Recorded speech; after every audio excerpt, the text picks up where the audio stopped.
You're watching Newtown on the Air, where we bring you behind the scenes of human interest stories and behind the headlines of public affairs. I'm your host, Susan Clancy, with Brian Hartgriggs, and today we welcome Ben Cruson, Newtown historian, to the show. But first, I want to set the scene for you. Anyone who's driven across Newtown has likely seen the iconic flagpole at the top of Main Street. But how often do we ask ourselves what stories that landmark or other icons in the town can tell us? Well, with Ben here today, he can tell us some of those stories. So Ben, we're so happy to have you here. Welcome. Thank you. I'm happy to be here. So what was that? Every historian has that one spark moment where they got started. What was yours? So mine actually goes back to high school. I grew up around local history, right? Because my father was town historian before me, and I never thought too much about it because I was just always immersed in it. Yeah. But in high school, I developed an interest in maritime history. And my father loaned me a book about the Battle of Stonington, which most people don't know about. It was during the War of 1812, when a squadron of 5 British warships tried to land a landing party at Stonington, Connecticut. Wow. And they were held off for several days by a handful of guys with cannons. I love it. When he loaned me this book and I read it, and I was really interested in the battle and everything, and he said, well, why don't we go out to see where it happened? It's just down the street from Mystic Seaport, which actually I had never been to before at the time. So we made a day trip out of it. We went down there, and while I was standing there down on the point in Stonington, it was just one of those moments where you're standing there and you can envision the scene that you've been reading about. Oh my gosh. And the history really comes alive in that moment. And that's amazing. It's true with all local history. You know, it's the history of the place that you live, and a lot of people don't think much about how the place they live came to be the way it is. Mm-hmm. They sort of live in the moment, so to speak. Exactly. And local history brings it alive. A lot of history here in Connecticut, with Absolutely. being a part of the founding of America and all the people that came through. But be honest, do you find old maps and deeds exciting, or is it the gossip from the history from all the stuff that you're digging up that you find more exciting? I don't know if I could pick one over the other. I mean, they sort of go together to some extent. Because in one of them, you find the rumors that were maybe going around at the time, or the myths that people spread around today. Right. But then when you go back into the documents, you might find that the story is a little different, but usually you can see where the little pieces of those myths came from at the same time. So they do sort of go hand in hand. I love it. I love it.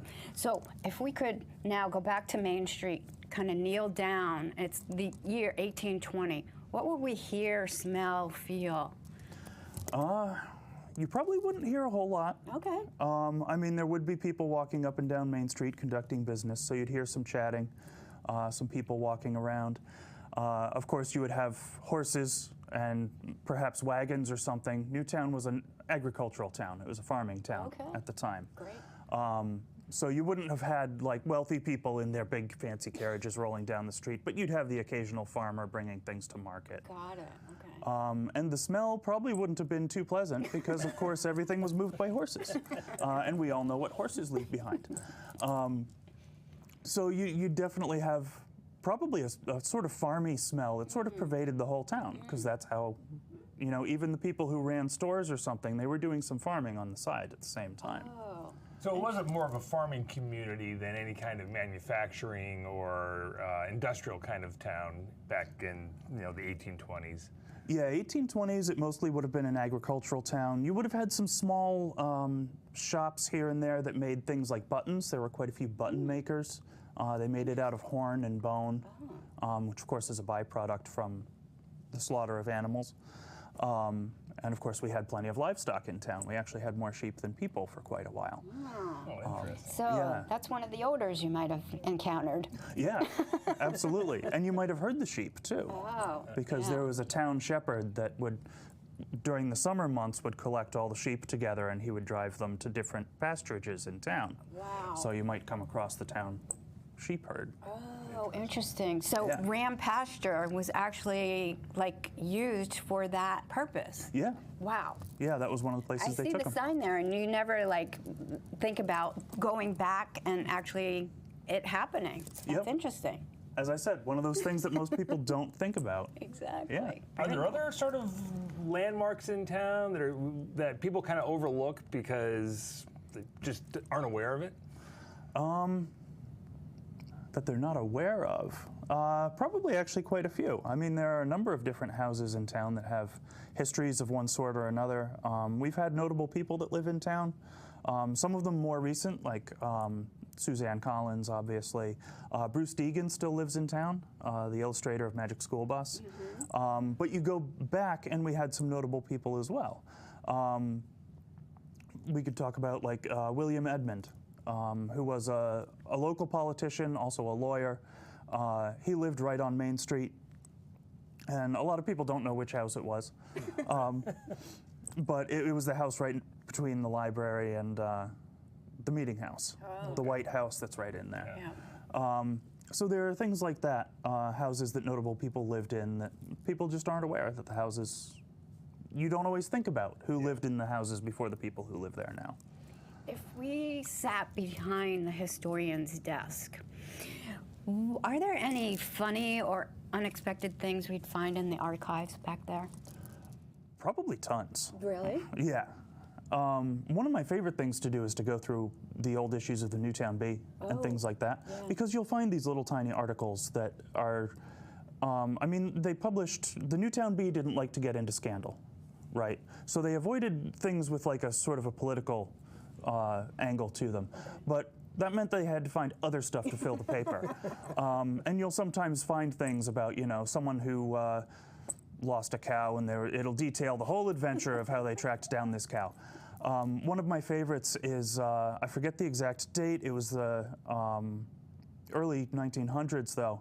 There was a UFO that was sighted down in like the Hattertown area. Oh my gosh. And it later turned out to be a hoax, but you go into the Newtown Bee and you come across this article, and it's describing this bizarre flaming phenomenon people saw in the sky, and it's talking about all the different theories people had, because airplanes were brand new at the time. Most of these people hadn't seen many airplanes, so they're theorizing that this could be an airplane or an airship or something out of New York. That's great.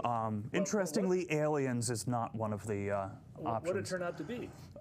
It turned out to be a hoax. Somebody had actually put together a kite with all sorts of attachments and things on it, and they sent it up when they knew people were going to be outside, and That's it was hilarious. one big prank. They didn't find that out until later, obviously. I think it was a week or two later that was revealed. But Are there any myths that kind of continue to live on in Newtown that just won't die? quite a few. Probably the biggest one is the idea that the French soldiers during the Revolution shot at the rooster on top of the meeting house. You know, professional soldiers don't usually go shooting random things when they pass through a town. If they do, their officers tend to get kind of uptight about it. Yeah. So yeah, that was probably just farmers or, you know, people walking home at the end of a bad day hunting or something, and they're frustrated, so they shoot the weather vane. That's funny. Things like that. Have you ever come across like a grocery list or a dramatic love letter? I've never come across a dramatic love letter. Okay. That would be fun to find. Yeah. Grocery lists and things like that, not quite grocery lists, Yeah. but of course we have ledgers and things that people kept for their own expenses. So you can see day by day what they were purchasing, who they were purchasing it from, how much they were paying for it, that type of stuff. And it's sometimes interesting to see how their diets were much different than what we eat now. They were not buying a whole lot of meat, because meat was expensive.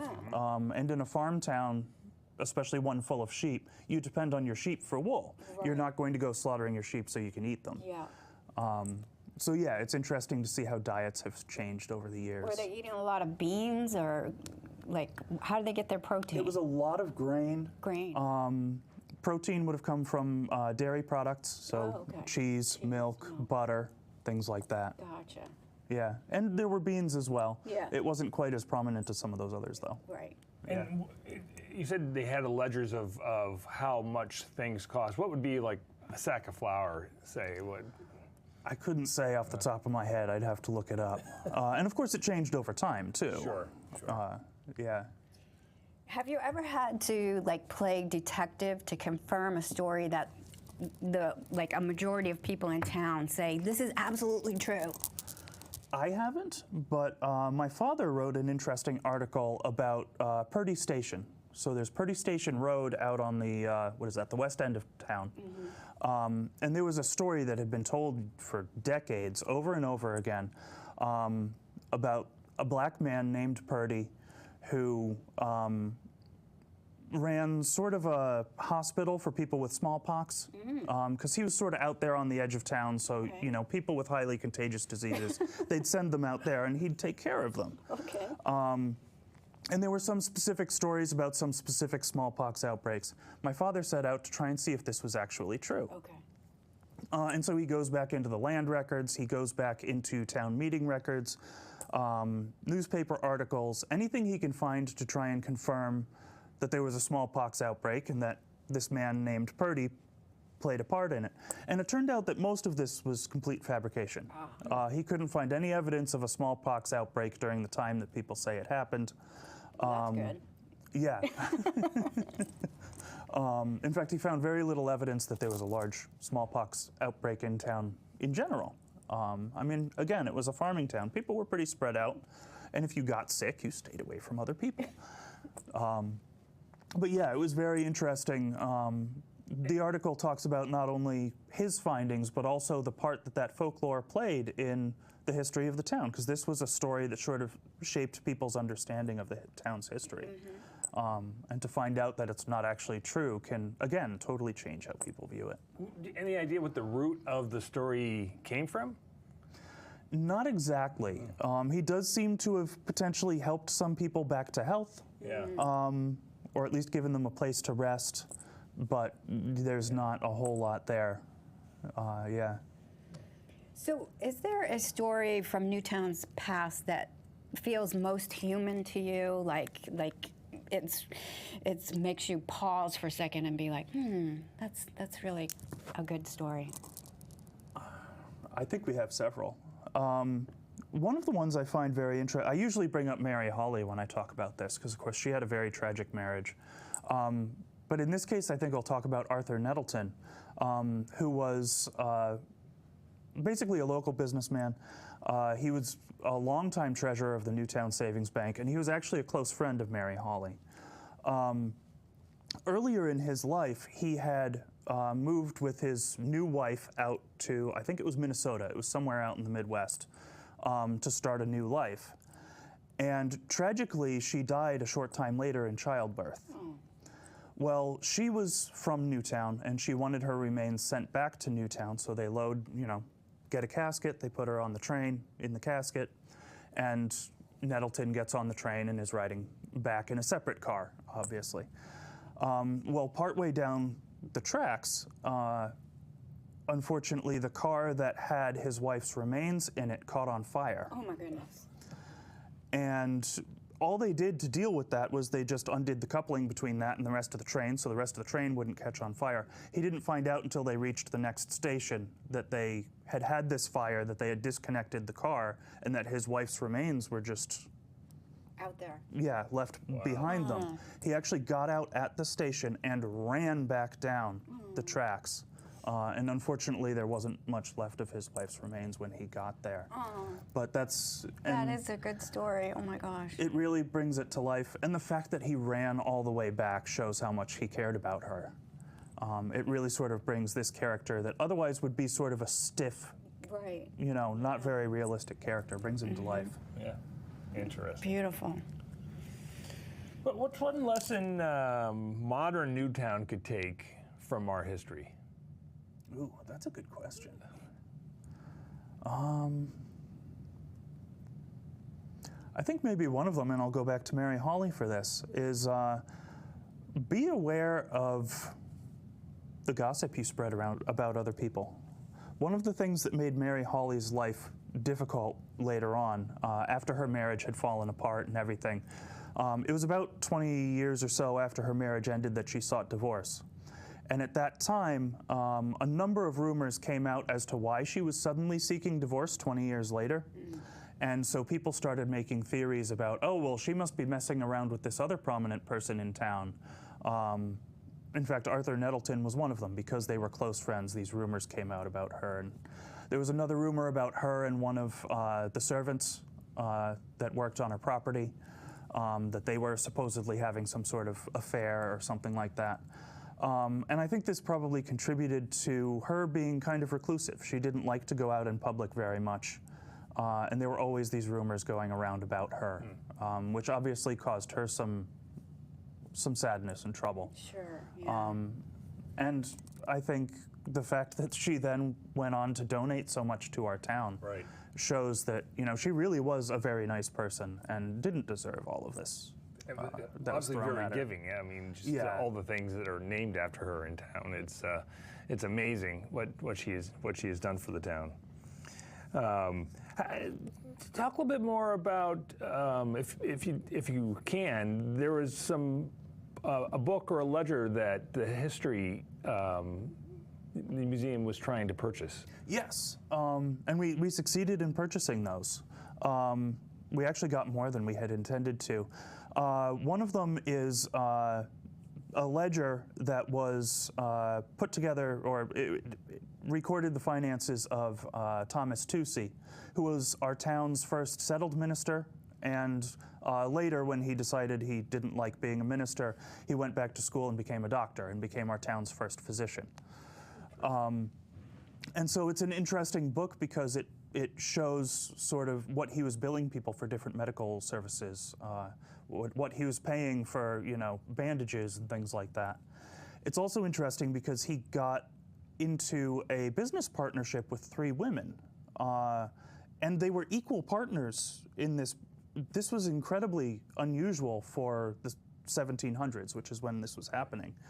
You almost never hear of women being equal partners in a business. They were doing some sort of weaving for him. We don't know all the details of the business arrangement, but it's an opportunity to study, you know, a unique piece of women's history from the 1700s. Right. We got a couple others as well. We have another one from the Platt family, who lived out in the Poverty Hollow area. And this refers to several payments he made to people of color who worked on his farm. So we can sort of determine what the relationship between him and another one of our less represented populations was like. Right.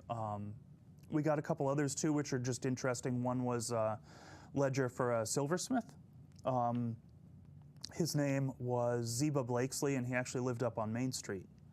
And we have some examples of things that he made. The library actually has a cowbell that he made and a clock face. And what's the time frame for that?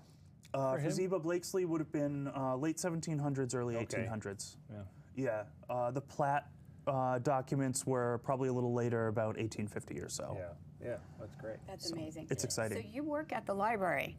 I do. And so can people come in and like ask you to help with history research or? Yeah, absolutely. And we have a lot of resources at the library, not only published books. We have the Julia Brush genealogy collection. Julia Brush actually didn't live in Newtown very long. She lived mostly in Danbury. But we ended up getting all of the notes that she had done over her years just doing genealogy as sort of a hobby for a lot of local families. Nice. So we have all these original notes from her about 100 years ago. Wow. Of the research she did. So we have things like that. We have copies of like the records for the Congregational Church, birth records, baptismal records, stuff like that. So people who've lived in town for a while can see how far back their history goes? Yeah, absolutely. Very cool. And how far back does that history go? Like, what's some of the earliest recorded history we have of Newtown? Going all the way right back to 1705 when the land was first purchased. Okay. We've actually found a couple land deeds in the Stratford land records because Newtown was originally, the land that's now Newtown was originally the north end of Stratford. It extended all the way up here. Wow. We found a couple land deeds from even earlier than 1705. So we do have some records for the area going back into the 1600s. Interesting. So earlier we were talking with someone who was referencing the Rochambeau kind of battle and trail and all of that. What can you share about that time in Newtown? A lot. How much time do you have? Unfortunately, we don't have too much in the way of first-hand accounts. Oh. The first-hand accounts we have actually come from the French soldiers as they were passing through town. And most of what we know about Rochambeau's trip through town comes from those soldiers and the records they kept and the journals they kept. So we know that they came through Newtown. Newtown was sort of their first stop in Loyalist territory. So most of Connecticut up to this point had been patriots, fighting for the colonies. Now they're getting into the territory where the British hold a little more power. And Newtown was more a loyalist town than a patriot town? Yeah, it was actually pretty well split. Okay. But we did have a very strong loyalist presence here. Interesting. As most of Fairfield County did. Yeah. And so this was sort of where they needed to start being on their guard. This is also the place where Rochambeau receives word from Washington that he needs to speed up the movement of his army because the opportunity is coming up for them to make some plans. They were trying to decide whether they would march south to New York City and attack that, which was held by the British at the time, or go all the way down to Virginia, down toward Yorktown. They end up doing the latter and end up basically wrapping up the war at Yorktown. But again, Newtown was sort of a poor farming town at the time. Most of them never would have seen a Frenchman outside of this army. I mean, so this was a big deal in town. And people turned out to see the soldiers and see what was going on. And they stayed a couple days, so they had some interactions with some of the local people. And can you kind of tell about where they were camping when they were here? Yeah, so their forwardmost camp was up on Castle Hill, up behind Main Street. Supposedly at the time, there were so few trees in Newtown and between here and the coast that you could, on a clear day, actually see Long Island Sound from Castle Hill. Wow. I've never had that experience, obviously, but that's what people have said. So that was the forwardmost camp, and they wanted to be up there so they could see if the British were coming or Loyalist forces, anything like that. The other two encampments, one was roughly where St. Rose is. And then the last one was down right about where Route 84 cuts across Churchill Road. Yeah. That would have been the third encampment down there. And how many soldiers? About 5,000. Wow. Wow. Yeah, it was quite a few. Yeah. And what was the population of the town about that time? I want to say it would have been about 2,000, maybe 3,000. Okay. But somewhere in that area. So this was more than the number of people in town. Right. Yeah. Right. Interesting. And I will probably need to wrap up, but what are you doing for the 250th anniversary? I'm doing a couple things. So at the beginning of July, I think it's the 9th, but you can check the library's calendar to be sure. I'm giving a talk on Newtown in the Revolution, so some of our stories that we have been able to confirm from the Revolution, I'll be sharing those. I'm currently working on an America 250 exhibit for the library. This is a partnership between the library and the Historical Society. Hopefully we'll have that up in the next couple weeks or so people can come and see it. Nice. Those are the two biggest things for me. And where will that be in the library? That's going to be on the 3rd floor in the museum exhibit rooms. Yeah, yeah, excellent. So as we wrap up, is there one particular Newtown historical figure that you'd like to invite to talk to you and others to kind of share history? If I could. I mean, Mary Hawley probably, because she remains a mysterious figure. We don't know too much about her. We don't have any of her diaries, anything like that. And I've always really wondered what her personality was like. I think she would be fascinating to meet and talk to for many reasons. Yeah. And how wealthy was she? Tremendously. I think I calculated the value of her estate at the time she died at over $7 million. Wow. Which at the time, I mean, compared to today's dollars, we're talking hundreds of millions. Yeah. Fascinating. Wow. Well, this was such a fun conversation, Ben. I really enjoyed it. Thank you so much for joining us here today. Thank you for having me. It's been fun. And thank you for joining our conversation. Your story belongs here, so please stay tuned. We'll see you next week.